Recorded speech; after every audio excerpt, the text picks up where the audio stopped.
Panchayat, Kota factory, गुल्लक या फिर एस्पेरेंट, इन सभी वेब सीरीज के नए सीजन का हमें बेसब्री से इंतजार रहता है। और रह भी क्यों ना, क्योंकि हमें अब बॉलीवुड के हाई बजट वाली फिल्मों से ज्यादा ये लो बजट वाली वेब सीरीज जो पसंद आने लगी है। लेकिन ये ट्रांसफॉर्मेशन आया कैसे अरुणव कुमार ने टीवीएफ को एज ए यूट्यूब चैनल शुरू करने से पहले एक रेस्टोरेंट में वेटर का भी काम किया। और हाँ, प्रहलाद चाचा, विनोद और भूषण जैसे एक्टर के रियल लाइफ स्ट्रगल को आप जान जाएंगे ना, तो फिर यही कहेंगे कि लाइफ में सब कुछ पॉसिबल है। तो पर ये कहानी है अरुणव कुमार की, जो as a research consultant salary तो अच्छी उठा रहे थे, लेकिन उन्हें इस काम में मजा ही नहीं आ रहा था। इस बात से तंग आकर उन्होंने जॉब छोड़ दी और द वायरल फीवर यानी कि टीवीएफ नाम के एक यूट्यूब चैनल की शुरुआत की। उनके इस फैसले के बाद से लोगों ने उनका खूब मजाक उड़ाया, तरह तरह की बातें भी की, लेकिन आज वही लोग इनकी तारीफों के पुल बांधते नहीं थकते, क्योंकि टीवीएफ देश के सबसे सक्सेसफुल यूट्यूब चैनल और ओटीटी प्लेटफॉर्म्स में से एक है, जिसने इंडियन कंटेंट क्रिएशन में क्रांति ला दी है। एक्चुअली अरुणव को थिएटर का आइडिया तब आया जब वो 2001 में आईआईटी खड़गपुर से इंजीनियरिंग कर रहे थे।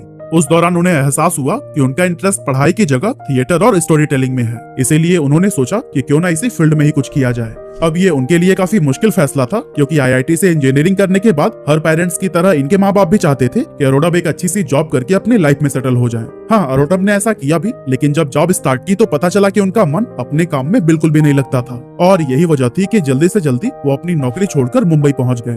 अब अरुणव की आंखों में सपने तो हजार थे, लेकिन इस माया नगरी में बिना संघर्ष के भला किसको मंजिल मिलती है। इसीलिए शुरुआती दौर इनके लिए भी काफी चैलेंजेस से भरा रहा। कई सारे प्रोडक्शन हाउसेस को लेटर लिखे, लोगों से जा जाकर मिले, लेकिन किसी ने भी इन्हें काम नहीं दिया। काफी कोशिशों के बाद आखिरकार उन्हें शाहरुख खान की production company red chillies entertainment में काम करने का मौका मिला, और यहाँ पर वह ओम शांति ओम मूवी के लिए बतौर असिस्टेंट डायरेक्टर काम करने लगे। इस प्रोडक्शन हाउस से अरुणव को काफी कुछ सीखने को मिला, और यही वजह भी है कि वो अपना पहला स्कूल इसी को ही मानते हैं। रेड चिलीज के साथ कुछ टाइम तक काम करने के बाद उन्होंने कई सारे छोटे मोटे काम किए, लेकिन प्रॉपर कुछ काम न होने की वजह से उन्हें फाइनेंशियल प्रॉब्लम से गुजरना पड़ा। यहाँ तक कि एक समय ऐसा भी आ गया था कि यूएस एयरफोर्स में काम कर चुके अरुणव को अपने खर्चे को चलाने के लिए गोवा में वेटर का भी काम करना पड़ा। हालांकि जब परेशानी बढ़ती ही चली गई और कुछ भी समझ नहीं आ रहा था, तो उन्होंने 2010 में टीवीएफ मीडिया लैब नाम की कंपनी शुरू की, और इस कंपनी के तहत ही यूट्यूब पर द वायरल फीवर की शुरुआत हुई, जिसे आज हम टीवीएफ के नाम से जानते हैं। फरवरी 2012 में उन्होंने अपने पार्टनर्स के साथ मिलकर अपना पहला वीडियो रॉडीज निकाला,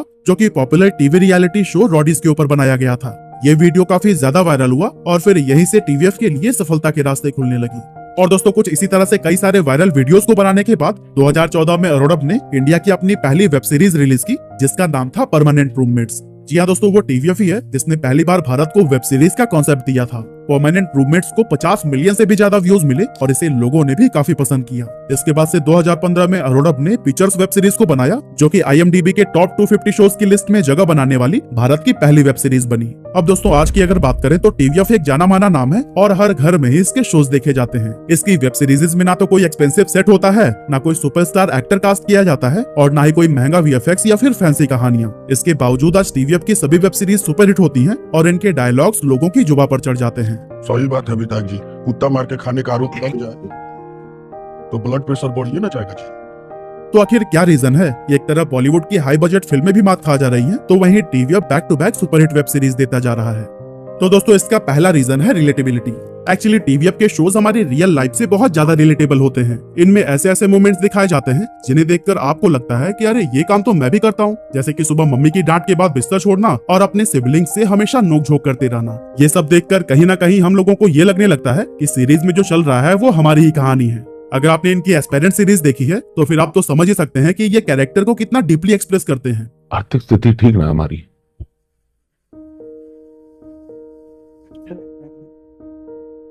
तो रोटी के बारे में सोचूं, बापू की कोचिंग के बारे में सोचूं,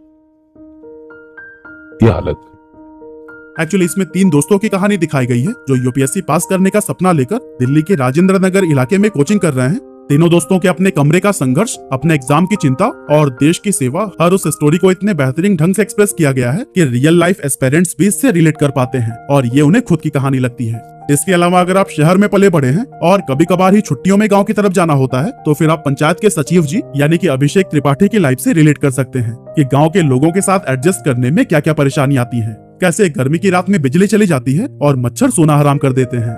पंचायत सीरीज देखने के बाद कुछ लोगों का तो ये भी कहना है कि मानो ये मेरी ही ग्राम पंचायत की कहानी लीक हो गई हो। और दोस्तों, इसी बात से ही आप अंदाजा लगा सकते हैं कि लोग टीवीएफ की सीरीज से कितना ज्यादा रिलेट कर पाते हैं। टीवीएफ की खास बात यह है कि ये लोग एवरीडे सिचुएशन को कैप्चर करते हैं और रियल इमोशंस को ऐड करने की कोशिश करते हैं। हम ये नहीं कह रहे हैं कि आप शादी कर लीजिए, लेकिन जब भी कीजिएगा ना सर, सोच समझ के कीजिएगा। साला कुंडली मिले ना मिले, विचारों का मिलना बहुत जरूरी होता है।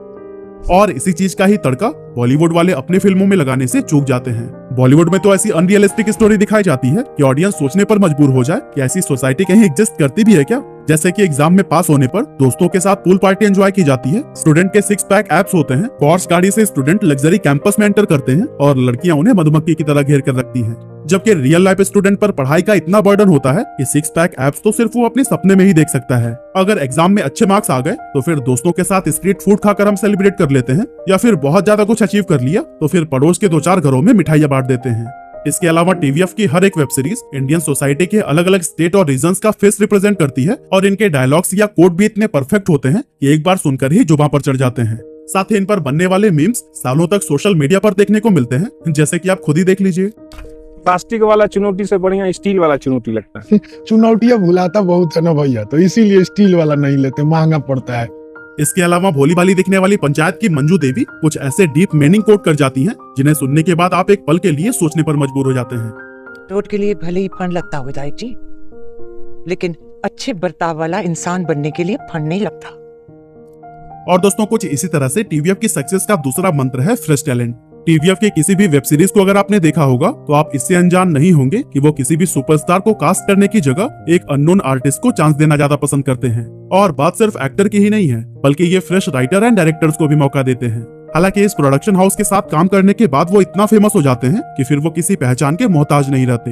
एग्जाम्पल के लिए आपको पंचायत के प्रहलाद चाचा तो याद ही होंगे, जिनका असल नाम है फैजल मलिक। फैजल मलिक की रियल लाइफ किसी फिल्मी कहानी से कम नहीं है, क्योंकि इनका पारिवारिक जीवन काफी दुखों से भरा हुआ था। एक तो पैसों की तंगी, ऊपर से भाई की किडनी फेलियर से मौत हो गई। अभी वह इस सदमे से बाहर निकल ही पाते, उससे पहले ही बहन ने एग्जाम में फेल होने के बाद से सुसाइड कर लिया। और फिर इन दुखों को भुलाकर नॉर्मल लाइफ की तरफ लौटने में फैजल को काफी समय लग गया। इन्हीं संघर्षों से गुजरते हुए उन्होंने अपना रुख फिल्म इंडस्ट्री की तरफ किया, लेकिन यहाँ पर काम पाना आसान बात नहीं थी। उन्होंने कई जगहों पर कोशिश की, लेकिन कहीं भी बात नहीं बनी। हालांकि कुछ समय के बाद उनकी मुलाकात famous musical composer and singer Kailash Kher से हुई, जिन्होंने फैजल को सहारा चैनल में एडिटर की जॉब दिला दी। लेकिन दोस्तों हमारे प्रहलाद चाचा की किस्मत उस समय चमकी जब उन्होंने गैंग्स ऑफ वासेपुर में एक पुलिस वाले का किरदार निभाया। इस वेब सीरीज में उनका स्क्रीन टाइम तो बहुत कम था, लेकिन फैजल की दमदार एक्टिंग ने सबको इनका कायल बना दिया। और फिर आगे चलकर पंचायत में उन्होंने प्रहलाद की जो भूमिका निभाई उसे कौन ही भूल सकता है। हालांकि दोस्तों चलिए अब हम बात करते हैं उस एक्टर की जो कि एक ही सीन से लोगों के बीच में फेमस हो गए थे। भैया ये मैडम के पहुंचने से पहले हमें यहाँ हक के निकलना है और सबका पर्दाफाश करना है। अब वैसे तो आपने विनोद के कई सारे मीम्स इंटरनेट पर देखे होंगे, लेकिन आज हम विनोद के उस रियल स्ट्रगल को बताने वाले हैं जो कि किसी भी फिल्मी कहानी से बिल्कुल परे है।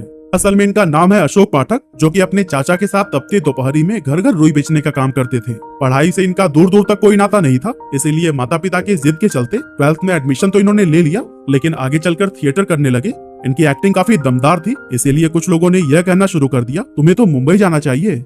और दोस्तों लोगों के प्रोत्साहन पर 40,000 रुपए का बंदोबस्त करके वो सपनों के शहर मुंबई चले गए और इन्हें सबसे पहले हाईवे मूवी में एक छोटा सा रोल मिला। इसके बाद से कभी रेडी वाला, कभी गार्ड तो कभी ड्राइवर, अशोक पाठक इसी तरह के किरदार अपनी असल जिंदगी में निभाते रहे। लेकिन तभी इन पर टीवीएफ की नजर पड़ी और इन्हें पंचायत के लिए कास्ट कर लिया गया। पंचायत के पहले सीजन में हमारे विनोद इतने फेमस हुए थे कि दूसरे और तीसरे सीजन में इनका स्क्रीन टाइम बढ़ा दिया गया और यही वजह थी कि इनके पास और भी कई बेहतरीन ऑफर्स आने लगे।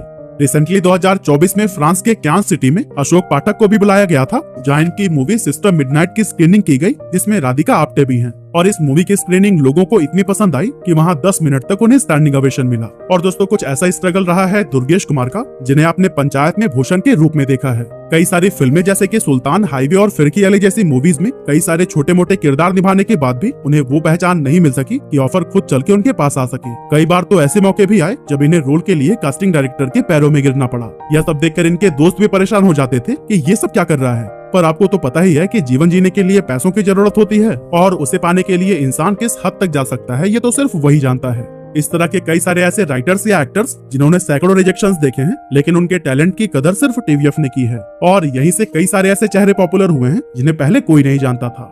और दोस्तों कुछ इसी तरह से टीवीएफ की सफलता का एक और बड़ा राज है ह्यूमर। एक अच्छे से लिखा हुआ सीन जिसमें ह्यूमर नेचुरल मोमेंट से आता है, उसे ऑडियंस सबसे ज्यादा एंजॉय करते हैं। जैसे कि पंचायत सीजन 3 में अम्मा जी का बीमार होने की एक्टिंग करना, या फिर मंजू देवी का क्रांति देवी के साथ चप्पल को लेकर लड़ाई करना। इन जैसे अनगिनत सीन हैं जिसमें दर्शक हंस हंस के लोटपोट हो गए। इसमें ना कोई वल्गैरिटी होती है और ना ही कोई कॉम्प्लिकेटेड जोक्स, बस कैरेक्टर की ऑथेंटिसिटी, उनके नेचुरल डायलॉग्स और छोटे छोटे एक्सप्रेशन, ये सभी मिलकर एक ऐसा एनवायरनमेंट बना देते हैं कि खुद ब खुद लोगों की हंसी निकल जाती है।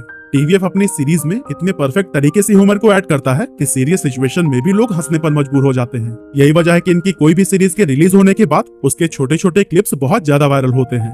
तो दोस्तों, टीवीएफ के सक्सेस का अगला रीजन है इसकी टारगेट ऑडियंस। एक्चुअली टीवीएफ 18 से 35 की एज ग्रुप वाले लोगों को सबसे ज्यादा टारगेट करती है, जो कि रोजाना एवरेज 3 घंटे से ज्यादा वीडियो कंटेंट कंज्यूम करते हैं। अब इस ऑडियंस को कैसे अपने साथ बांधे रखना है, ये बात भी टीवीएफ बहुत अच्छे से जानता है। इसीलिए वो काफी सारे सीरीज के कुछ एपिसोड्स को यूट्यूब पर सबके लिए फ्री में अवेलेबल करा देता है, लेकिन फाइनल के कुछ एपिसोड्स को अपनी ओटीटी ऐप टीवीएफ प्ले पर अपलोड करता है, ताकि लोगों में कहानी के नेक्स्ट पार्ट को जानने की क्यूरियोसिटी जगे और लोग इनके प्लेटफॉर्म पर मूव हो जाएं। और हाँ, इनकी टीम में कई सारे ऐसे मल्टी टैलेंटेड लोग शामिल हैं जो कभी राइटर का काम करते हैं तो कभी जरूरत पड़ने पर एक्टर भी बन जाते हैं। जैसे कि पंचायत के डायरेक्टर दीपक कुमार मिश्रा हैं, जो कि आपको यह किरदार निभाते हुए भी दिख जाएंगे। एक ट्यूबलाइट इधर और एक ट्यूबलाइट इधर, ऐसा लगेगा कि एकदम ट्यूबलाइट के घर में घुसे। लगा दे। अच्छा सर, ये ट्यूबलाइट हरा लगाए सफेद लगाए? लगा दे, जैसा लगाना हो हरा लगा दे। आपको नहीं लगता सफेद ज्यादा अच्छा लगेगा?